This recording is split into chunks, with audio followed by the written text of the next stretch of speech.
Hi there, I'm Lisa Villa. I'm the curriculum chair at Citrus College.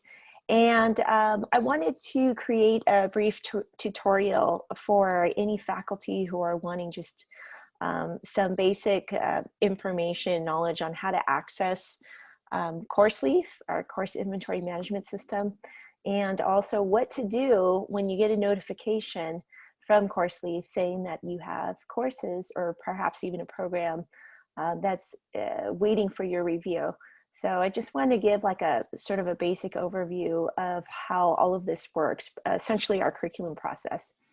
So I'm going to share my screen right now so that I can show you. Okay, so from our website, there's a couple different ways to access CourseLeaf. And so one way is the old-fashioned way, where you go up to the magnifying glass in the upper right corner and click on Browse our A to Z site index, and then go to C for curriculum. Curriculum is actually all the way at the bottom of this page. You'll see it here. And by the way, since we're on this page, there's all these different links here. If you wanted to get more into the weeds, you absolutely could. So this top link here is will take you to all of our meeting agenda and minutes.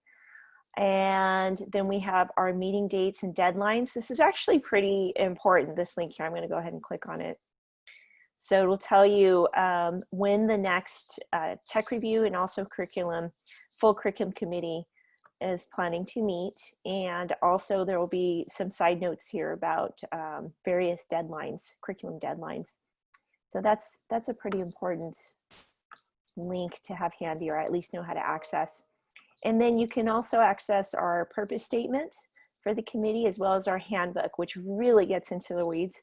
But what you want to do from this page, once you're on this page, and in order to get into our, we call it CIM for short, CIM, but stands for Curriculum Inventory Management System, is click on where you see CourseLeaf CIM courses. And then if you're not already logged in, it will prompt you for your regular login credentials, the same credentials that you use for to log into Canvas or Wingspan, etc. It's all the same. And so on this page, you have an entire and comprehensive inventory of all of our courses together, and you can search for it through this bar. Typically what I do is I just search for the designation. Like if I'm looking for a theater class, I know that's THEA, and I press search, and then I look for the specific course number that I want. But here's not actually where you will make any edits to a course or modifications, or where you'll launch a brand new course. You actually want to do that by going to where you see here, click here, navigate to approved pages. But before I do that, I want to go back and show you a different way to access CourseLeaf. So back to our website, citruscollege.edu. If you go to, again, right next to the magnifying glass, and right next to that, you'll see the 3 dots that look like ellipses. If you click on that and go into our version of a student portal, which is mycitruscollege.edu, you get this page. And the widgets you see here will look different for everybody. It just depends on what you access most often. So the easiest way to find CourseLeaf is to just go up to the search bar up top and start typing in curriculum. And you can see I didn't even finish typing in the entire word, in CourseLeaf curriculum management popped up.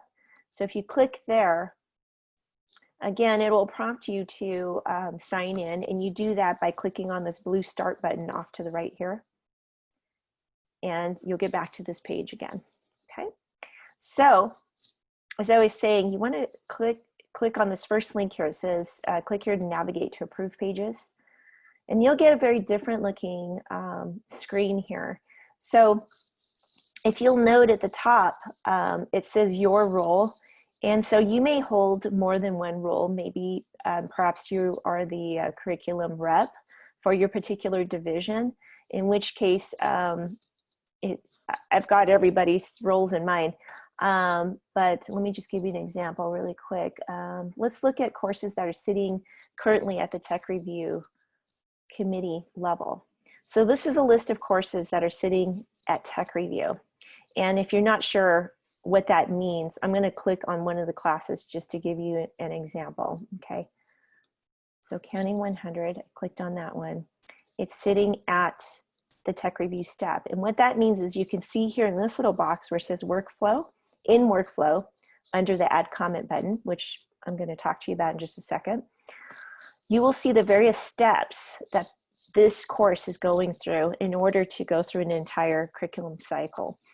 So we've got, it starts with the originator, okay? A faculty member has to originate the proposal, whether it's a new course proposal or it's just a course change request, a modification. And how you know who the originator is it's right underneath the comments there, it'll say originator. And sometimes there's a co-contributor, which is often a colleague within the same discipline. But sometimes you don't need to necessarily have a co-contributor. So we can see what I was referring to earlier, that this is sitting at the tech review step. So that's where it is going next. Okay, now here comes the part where I will explain to you what to do when you get that notification in your email that says you have a course waiting for a review. What that means is now it's gone through, it's left the originator's hands. It went to, in this case, the county curriculum rep. So every class has a particular rep. Sometimes you have 2 reps. And so it'll go to the rep and they will approve it forward. Then it goes to the articulation officer. There's a step that we recently added that's not showing in this workflow, but it does indeed make a stop there. And that is our online education coordinator because of the online addenda that we've been having to put through on all courses. Once it leaves that step, now it's at tech review.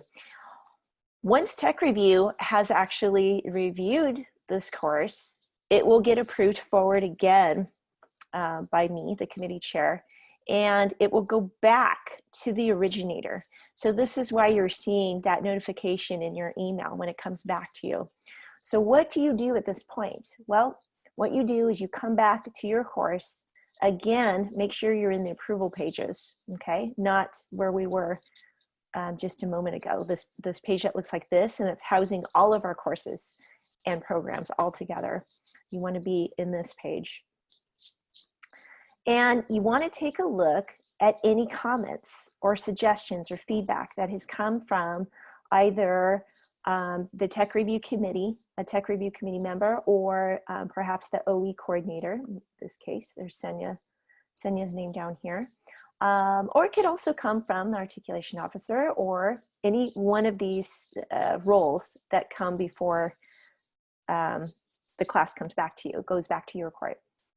So if we take this course as an example, we'll see a few folks actually just wrote reviewed, and that's fine. It means they didn't see anything.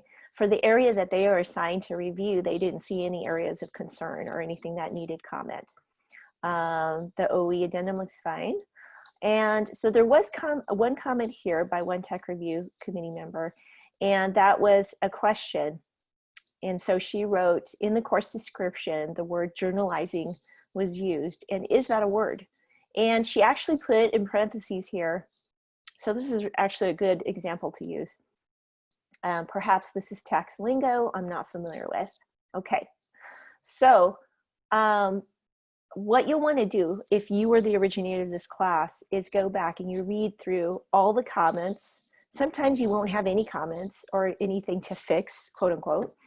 And then you could simply come back up to the top here and hit that green approve button and approve it forward so that it goes on to the next step, which you can see here is the curriculum committee. Okay, so once it leaves the curriculum committee, it goes on to the VPAA's office, the Board of Trustees, Chancellor's office, and finally it gets inputted into Banner. Before you hit that green approve button, however, what I need you to do is to come back over here where you see this add comment, the green add comment button.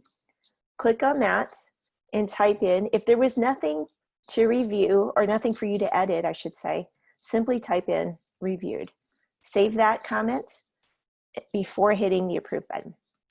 Let's say the originator came back and read this question and he wanted to address that.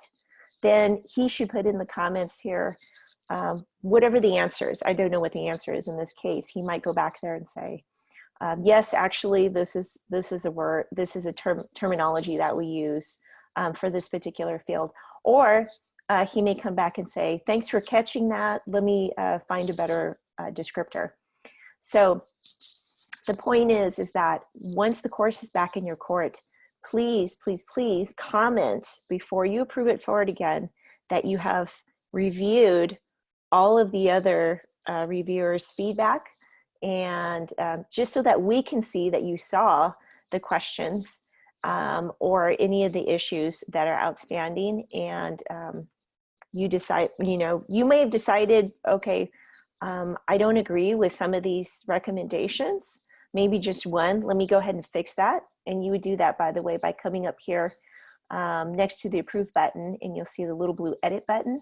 Once you hit that edit button, all these fields on the core will open up. And so you can address and tweak and edit as much as you like. And at the very bottom of the core, I don't think it'll be open for me because I didn't hit edit, but there will be a submission button once you're done with all the editing. So whatever you do or don't do once the course is back in your court, please add a comment before you approve it forward. That's the main point that I wanted to make there. So once you've done that, it will disappear from your queue here, whatever role that you're in. Once you've approved it forward, you hit that green approve button. Okay. I hope that helps clarify some questions. I'm trying to think if there's something else I can mention right now. Substantial modifications is sort of a catch-all type of modification when you're launching a course.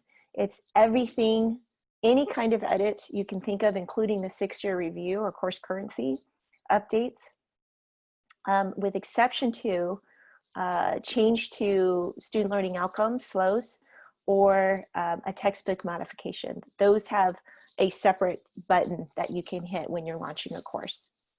Okay, that's all I can think of for now, but please don't hesitate to reach out to me at any time, or if you feel like you'd like me to walk you through live in a Zoom, etc., I'm happy to do that as well.